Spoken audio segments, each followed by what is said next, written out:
Olá amigos, bem-vindos. Este é o Washington Fora de Horas, nesta quinta-feira, 10 de setembro de 2020, uma quinta-feira que amanheceu chuvosa aqui na área de Washington. Convosco está para os próximos 30 minutos com informação e notícias. Ana Guedes, bem-vindos a todos. Não esqueçam de dizer aos vossos amigos e aos vossos familiares que a Voz da América aqui está todos os dias com 30 minutos de notícias e informação. Vamos falar de Moçambique, vamos saber o que é que o governo moçambicano respondeu ao pedido da Amnistia Internacional para realizar uma investigação a crimes alegadamente cometidos em Cabo Delgado pelas Forças de Defesa e Segurança. Falaremos também da Guiné-Bissau, saberemos as últimas do caso SAB em Cabo Verde e teremos também aqui novidades relativamente a um livro de um jornalista de investigação americano extremamente conhecido, Bob Woodward, que vai lançar um livro, Rage é o seu título, em que fala de vários temas da presidência, controvérsias da presidência de Donald Trump, entre elas, uma delas relacionadas com o Covid-19 e também com o seu relacionamento com o líder norte-coreano. Mas vamos então começar com Moçambique, onde o ministro moçambicano da Defesa nega alegações de tortura e outras violações de direitos humanos em Cabo Delgado, que foram feitas pela Amnistia Internacional, e diz estar aberto a trabalhar com aquela organização internacional na investigação dessas situações. Numa conferência de imprensa que deu hoje, quinta-feira, em Maputo, o porta-voz do Ministério da Defesa Nacional, Omar Saranga, afirmava que as torturas, as tentativas de decapitação e outros maus-tratos que são referidos pela Amnistia Internacional como tendo sido praticados por elementos que envergam o uniforme do Exército e da Unidade de Intervenção Rápida não devem ser vistos como uma certeza definitiva. E Saranga avançou que uma das táticas usadas pelos terroristas nas suas macabras incursões contra a população é fazerem-se passar exatamente por elementos das Forças de Defesa e Segurança numa tentativa velada de confundir a opinião pública nacional e internacional. O comunicado da Amnistia Internacional faz uma abordagem baseada em vídeos e fotografias, diz ele, sem ter em conta a natureza da propaganda reducionista do grupo terrorista que atua em Cabo Delgado e que visa denegrir a imagem das Forças de Defesa e Segurança, referiu aquele porta-voz do Ministério Moçambicano da Defesa Nacional. De recordar que a Amnistia Internacional pedia ontem, quarta-feira, ao governo de Moçambique para iniciar uma investigação independente e imparcial sobre tortura e outras violações graves cometidas pelas Forças de Defesa em Cabo Verde, e para que levasse todos os responsáveis por tais crimes perante a justiça em julgamentos justos. Continuando a falar de Moçambique, o presidente da RENAMO, Ossuf Momado, reiterou a sua disponibilidade para dialogar com o líder da junta militar da RENAMO, Mariano Nhongo, com vista a pôr fim aos ataques armados deste grupo nas províncias de Sofala e Manica. Ataques que Mariano Nhongo, na sua maioria, tem negado. Segundo a Rádio Moçambique, Momad, que se deslocou em visita de trabalho 3 dias à província da Zambésia, afirmou que não há razão de alguém pegar em armas porque tem uma diferença dentro do partido. Qualquer sujeito, qualquer membro que tenha um problema dentro do partido que traga dentro do partido, porque nós temos órgãos dentro do partido. Se não quer falar com o SUF, que fale com o partido para que os seus problemas sejam solucionados. Para dizer que o apelo que eu deixo para o meu irmão Nhongo, disse, é que volte à razão. Ainda de Moçambique, a rede de alerta antecipado de fome prevê que alguns distritos do centro de Moçambique entrem em fase de crise alimentar a partir já de outubro, com o início da época baixa da campanha agrícola. Um relatório diz que a fome pode ocorrer no sul de Tete e norte de Manica. No entanto, o nível da crise de fome persiste nas zonas costeiras de Cabo Delgado, no norte do país, devido ao êxodo provocado pelos confrontos armados, e em Gaza e Inhambane, no sul, devido à seca prolongada. Noutras regiões há ainda dificuldades provocadas pela Covid-19, diz a rede. Em Angola, o presidente da FNLA, Lucas Ngonda, chamou na quarta-feira a imprensa para anunciar a destituição do secretário-geral daquele partido, Pedro Mucumbi Dala, por alegada traição, pois, afirmou Ngonda, o secretário-geral Dala formou um grupo para o destituir da presidência daquele histórico partido angolano. Dala, contudo, recusou abandonar o cargo por entender tratar-se de uma demissão ilegal, acusando Lucas Ngonda de o afastar para que possa voltar a concorrer nas eleições de 2022, violando um pacto acordado entre os membros da direção da FNLA, segundo a qual Ngonda não mais se candidataria à presidência do partido. A conferência de imprensa não terminou devido ao tumulto criado pelas diferentes alas presentes. Na nossa emissão de rádio, a partir das 18 horas em Angola, a Voz da América traz hoje o depoimento de vários grupos existentes dentro da FNLA, em que o demissionário secretário-geral afirma ter sido suspenso por ter muito apoio em todo o país e na direção da FNLA.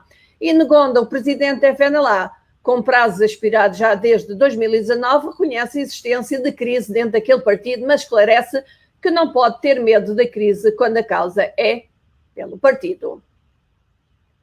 Vamos até à Guiné-Bissau, onde, após encontro com Sissoko Embalo, o PAIGC insiste que deve liderar o governo.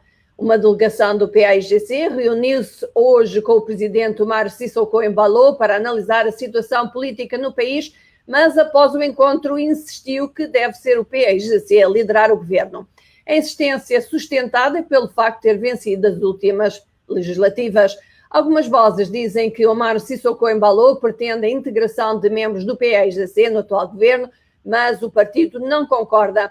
Após o encontro, a segunda vice-presidente do PAIGC, Odete Semedo, disse aos jornalistas que foi debatida a governação e que a sua formação política defende a liderança do governo, apesar da decisão não estar nas suas mãos. A Sana Kanté, presidente do Movimento de Cidadãos Conscientes e Inconformados, diz que o PAIGC, enquanto partido vencedor das eleições legislativas, vai continuar a reclamar a liderança do governo.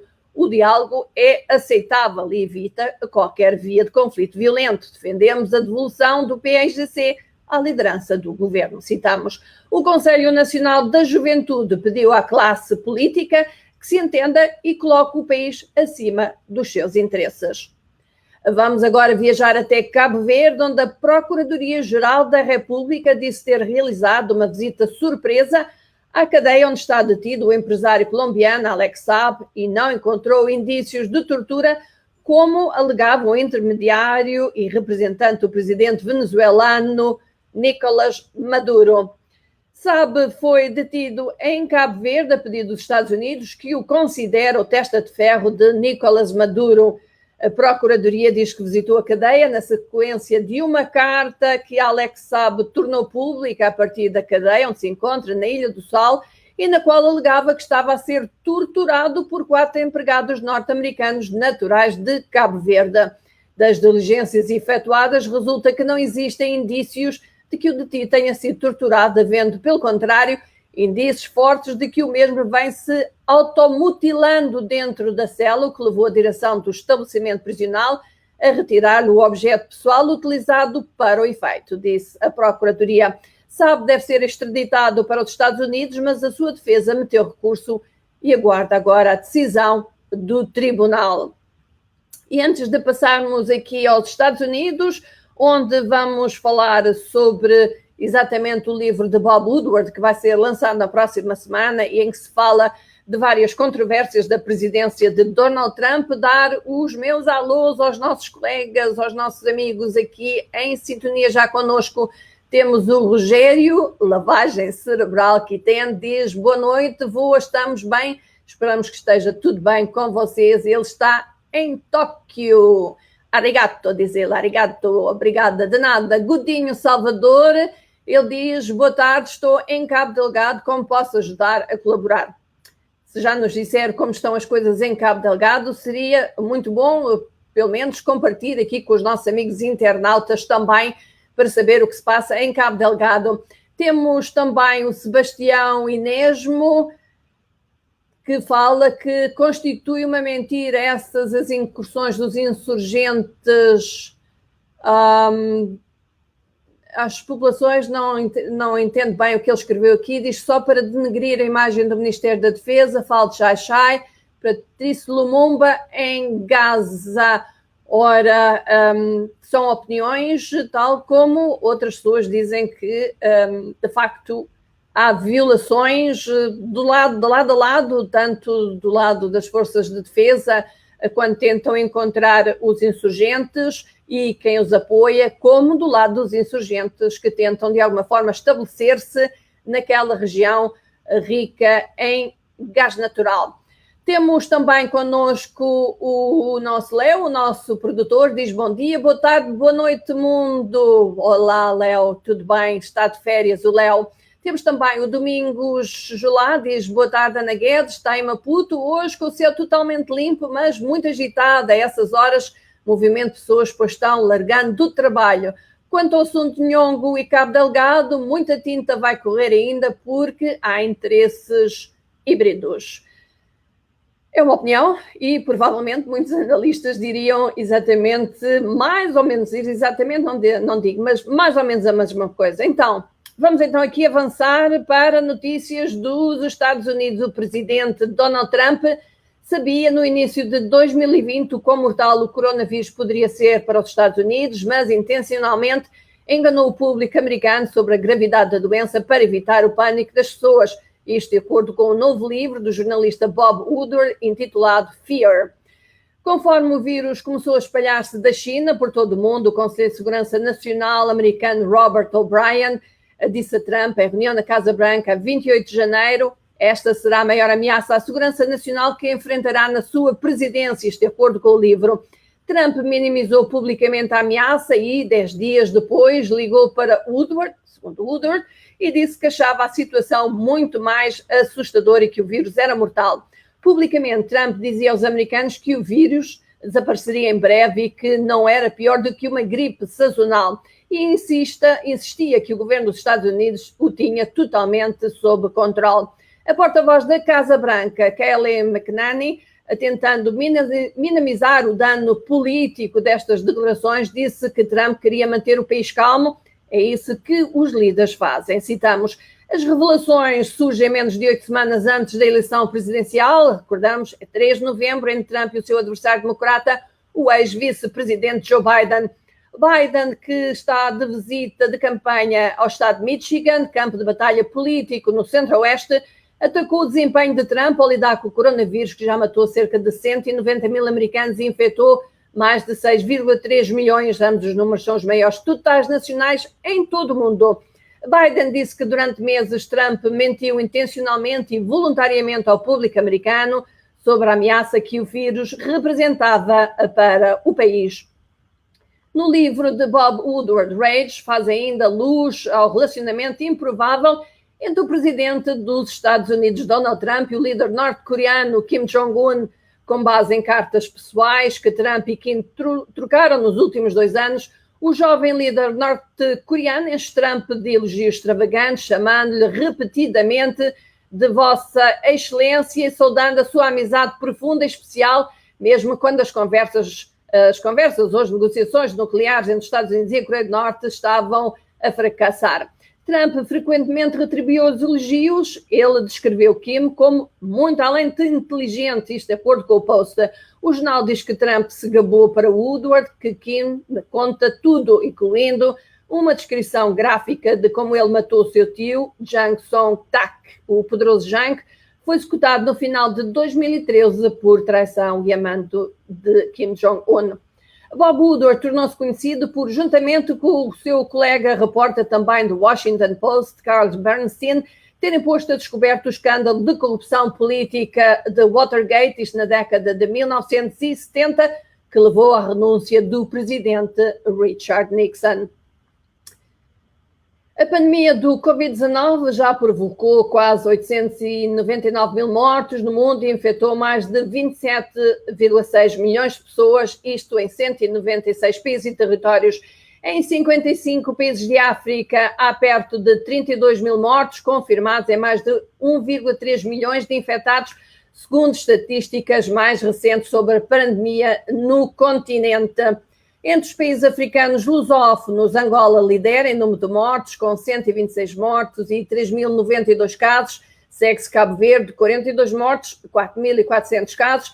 Guiné-Bissau vem a seguir, 39 mortes e 2.275 casos. Moçambique apresenta 28 mortes e 4.764 casos. E São Tomé e Príncipe, 15 mortes e 896 casos. Vamos agora ao que se passa no Brasil. 4 semanas, nas últimas 4 semanas, aliás, o Brasil vem registrando uma queda em números de casos, mortes e internamentos por Covid-19. Em São Paulo, o estado mais populoso do Brasil, a queda chegou a 22% no número de óbitos. Até hoje, o Brasil tem quase 127 mil óbitos e um pouco mais de 4 milhões de casos confirmados. Vamos até ao Brasil, de onde temos para nos reportar sobre a situação o nosso correspondente Edgar Maciel. Bom dia, Ana. Bom dia para quem acompanha a Voz da América. O Brasil contabilizou mais 35 mil novos casos e registrou 1.075 mortes nas últimas 24 horas. A boa notícia, no entanto, é que o país tem registrado uma tendência de queda em casos e óbitos em 4 semanas consecutivas. Nesse período, São Paulo, o estado mais populoso do Brasil, conseguiu reduzir o número de mortes e de internações provocadas pelo coronavírus. A média diária de óbitos caiu 22%, passando de 252 para 196 em todo o estado de São Paulo. Já as internações tiveram uma queda de 17%, eram 1.714 e agora são 1.418. Se manter essa queda, né, nessa tendência, né, nessa velocidade de queda de óbitos, nós devemos chegar aí para final de outubro até meados de novembro, ainda com em torno aí de 40 a 50 óbitos por dia. Apesar da redução dos números, as autoridades mantêm o apelo para que as pessoas continuem adotando as medidas de prevenção, como o uso de máscaras, higienização constante de mãos e o distanciamento social, que vem sendo desrespeitado aí nos últimos finais de semana e feriados em todo o país. A gente precisa entender que essa doença ainda não está em níveis baixos de transmissão. Ela está em queda, mas isso equivale a uma melhora para daqui uma semana. Este final de semana, que agora, a gente não sabe qual vai ser a repercussão daqui 15 dias, que é a transmissão ou carreamento deste vírus para dentro da casa após um feriado. Outra notícia importante aqui do Brasil é que a farmacêutica Covax anunciou que vai testar uma vacina sintética aqui no país. Batizada de UB612, ela deve ser aplicada em 3 mil voluntários durante as fases 2 e 3 de testes previstas para novembro. De São Paulo para a Voz da América, Edgar Maciel.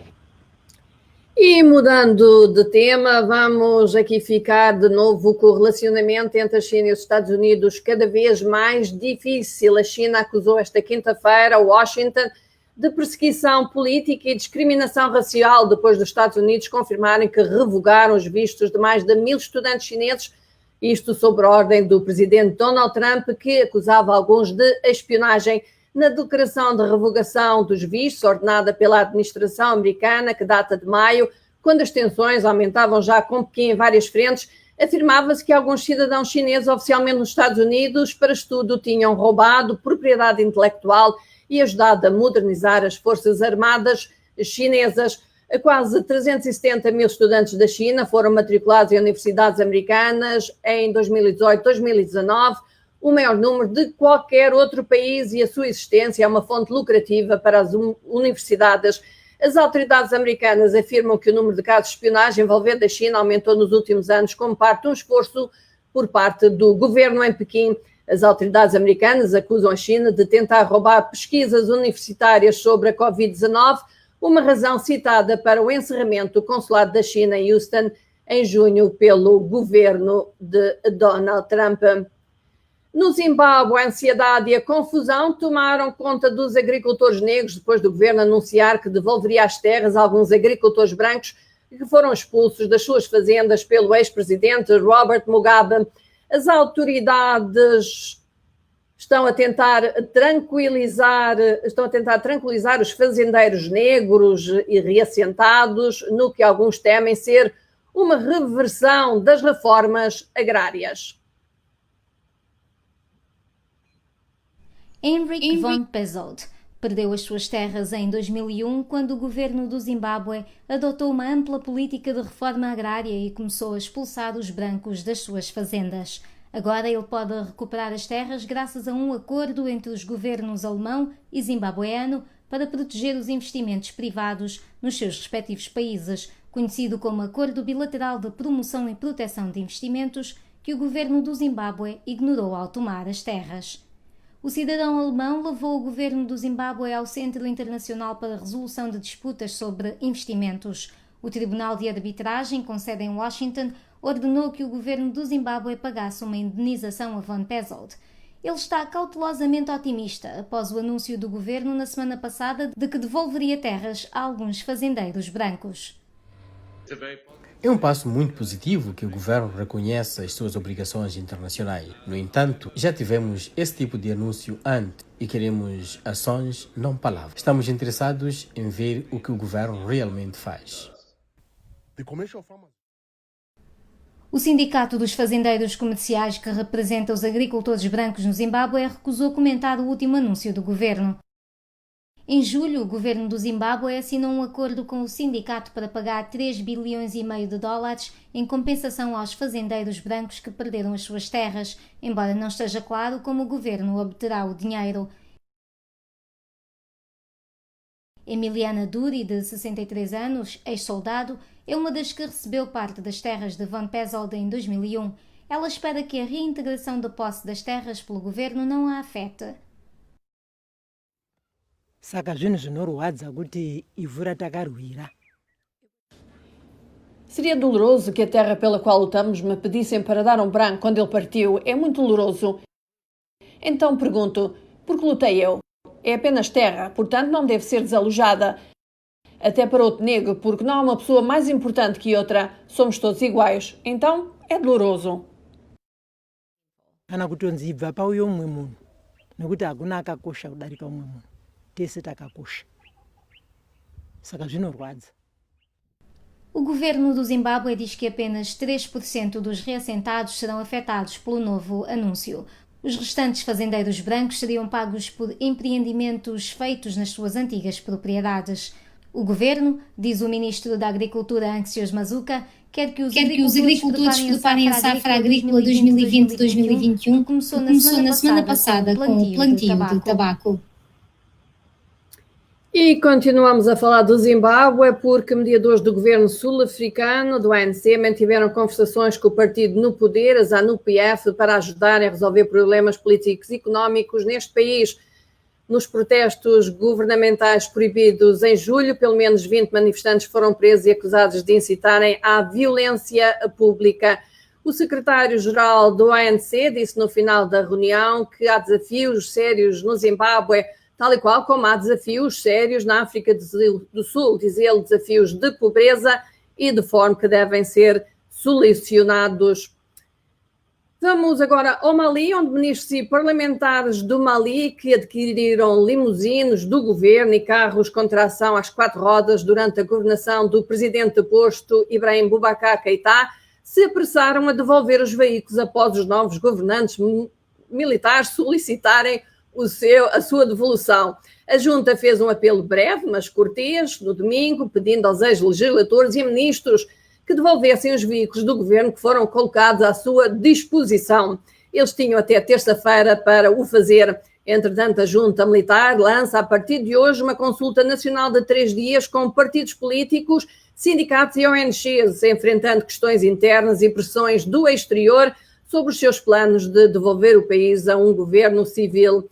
As negociações marcam a segunda ronda de discussões entre os jovens oficiais que derrubaram Keïta em agosto e representantes civis, muitos dos quais tinham feito campanha exatamente para a admissão de Keïta. O que está em jogo é como a junta pretende cumprir a sua promessa, feita poucas horas após o golpe, de restaurar o governo civil e organizar eleições dentro de um prazo razoável. Advogados, agora uma notícia relativa à Tanzânia. Advogados de 30 pessoas que alegam assassinatos, agressões, tiroteios, espancamentos e tortura por pessoal da segurança numa mina na Tanzânia entraram com uma ação no Supremo Tribunal de Londres contra a sua proprietária, Petra Diamonds. A mina Williamson é 75% propriedade da Petra Diamonds e 25% do Estado da Tanzânia. A Petra Diamonds disse que também recebeu informações sobre supostos abusos por parte da ONG britânica RAID e prometeu investigar, dizendo que leva as alegações extremamente a sério. As violações dos direitos humanos teriam sido cometidas principalmente por empresas de segurança privada que trabalham sob a supervisão da administração daquela mina. No Congo Democrático, o Prémio Nobel da Paz, Denis Mukwege, está de novo sob proteção das forças de segurança das Nações Unidas, depois de receber sérias ameaças de morte que geraram protestos dentro e fora do país. Mukwege, um ginecologista que dividiu o Prémio Nobel da Paz em 2018 pelo seu trabalho contra o uso da violência sexual na guerra, tuitou no final de julho que fora ameaçado depois de condenar o massacre na sua devastada região, devastada por conflitos. Mukwege vive no Hospital Panzi, na província do Kivu Sul, desde que sobreviveu a um ataque à sua casa em 2012. Tem havido renovados temores pela sua segurança depois de julho, quando ele diz que os seus pais foram ameaçados após um tweet em que ele condenava um massacre de 18 pessoas no Kivu Sul. Além do seu trabalho como ginecologista, Mukwege, 65 anos, tem feito campanha pela punição dos abusos dos direitos humanos cometidos durante as duas guerras do Congo, de 1996 a 98 e 1998 a 2003, cujas consequências ainda se manifestam no leste do Congo Democrático. E vamos agora aqui às nossas redes sociais. Vamos saber o que está trending, o que desperta hoje nas várias redes sociais. No Twitter, Jane Fonda está trending. A atriz e ativista acaba de lançar o livro What Can I Do? É a sua jornada do desespero sobre o clima, a ação, como ela escreve no entretítulo. Fonda, cujo último sucesso televisivo foi a série Grace and Frankie na Netflix, é uma ativista desde muito jovem, mas nos últimos meses tem-se focado exatamente nas alterações climáticas. Ela disse em entrevista que o ativismo climático salvou-a da depressão. No seu livro explica várias formas como as pessoas podem proteger o nosso planeta. A atriz, recorda-se, foi presa já várias vezes durante protestos aqui em Washington, D.C. e espera que as suas ações tenham aumentado a consciencialização por parte dos americanos. No Instagram, o post mais popular desta quinta-feira pertence ao antigo presidente americano Barack Obama. Obama partilhou uma foto de São Francisco que ontem estava completamente laranja devido aos incêndios que têm arrasado milhares de hectares na Califórnia. Ele escreveu: os incêndios em toda a costa oeste são apenas os exemplos mais recentes de como as alterações climáticas estão a mudar as nossas vidas, as nossas comunidades. Proteger o nosso planeta está na votação. Vote como se a sua vida dependesse disso, porque depende, escreveu ele. Esta publicação tem mais de 1,5 milhão de gostos. No Facebook, não é muito comum o nosso segmento trending falar de comida, mas hoje no Facebook o vídeo mais popular às primeiras horas é uma receita de arroz frito coreano. A página Taste of Life partilhou um vídeo cheio de sabor de como fazer a receita coreana de arroz frito com ovo e o resultado parece ser de abrir o apetite, com mais de 3 milhões de visualizações a confirmar exatamente isso. No YouTube, podemos dizer que vira o disco e toca o mesmo. No que toca a videoclipes, com o rapper 6ix9ine a liderar o trending. O videoclipe de Tutu já atingiu 52 milhões de visualizações, mas no que toca a filmes, há que agradecer a Timothée Chalamet, exatamente, porque o trailer de Dune é já um sucesso no YouTube. Em menos de 24 horas, o trailer já tem mais de 8 milhões de visualizações. Dune é uma produção da Warner Brothers Pictures com a direção de Denis Villeneuve. No website da Voz da América, aqui prestem atenção, ponham gosto, não se esqueça, a gente quer ter aqueles milhões de gosto, eu continuo sempre a dizer todas as quintas-feiras isto. No website da Voz da América, www.voaportugues.com, os artigos que estão a chamar a atenção dos internautas: a Cabo Delgado, a Amnistia Internacional pede investigação às atrocidades contra alegados insurgentes. Analistas elogiam a nova liderança da Renamo. E agora não esqueçam, sexta-feira é dia de Angola Fala Só. Exatamente. E esta sexta-feira o nosso convidado é Elísio Magalhães. Ele é secretário-geral do Sindicato Nacional dos Enfermeiros de Angola, trabalha no Hospital Materno-Infantil Quilamba Quiachi. O tema para esta sexta-feira, novas medidas de combate à Covid-19, que foram anunciadas esta semana, e também a morte do médico Silvio Dalla, ainda por esclarecer. Envie as suas perguntas agora para o WhatsApp da Voz da América, mais 908-652-4584. Não esqueça, também o poderá fazer via Facebook. Portanto, o nosso convidado é, esta semana, Elísio Magalhães. Vamos falar das novas medidas de Covid anunciadas esta semana em Angola e vamos também falar da morte do médico Silvio Dalla. Não esqueça, o Angola Fala Só, devido à questão da pandemia e o facto de trabalharmos através de casa ou a partir de casa, desculpe a interrupção, do meu telefone celular, é pré-gravado. Nós gravamos-lo todas as quinta-feiras, dentro de sensivelmente 2 horas, iremos fazê-lo 2, 3 horas no máximo, portanto, tem este período para enviar-nos as suas perguntas, os seus comentários. Não esqueça, Elísio Magalhães é o nosso convidado esta semana de Angola Fala Só. E com isto se despede Ana Guedes, foi um prazer tê-lo na nossa companhia. Só de dizer que connosco esteve também a Paula Guedes, por acaso minha prima, ela escreve desde Paris, o Filipe Palanga, que esteve também connosco, quer saber notícias do Para Já, e o Álvaro Jorge, que nos disse boa tarde a todos, é com imenso orgulho fazer parte deste grupo. Ora, o nosso orgulho, orgulha também o nosso, é um prazer ter-vos aqui de segunda a sexta-feira, 30 minutos para notícias e informação. Não esqueça, pode ir ao nosso website www.voaportugues.com. Nós também estamos nas redes sociais, Facebook, Twitter, Instagram e YouTube. Portanto, desta quinta-feira se despede Ana Guedes. Lá fora continua a chover. Esperamos que onde esteja uma melhor situação meteorológica. Então, amigos internautas da Voz da América, até amanhã. Bye, bye.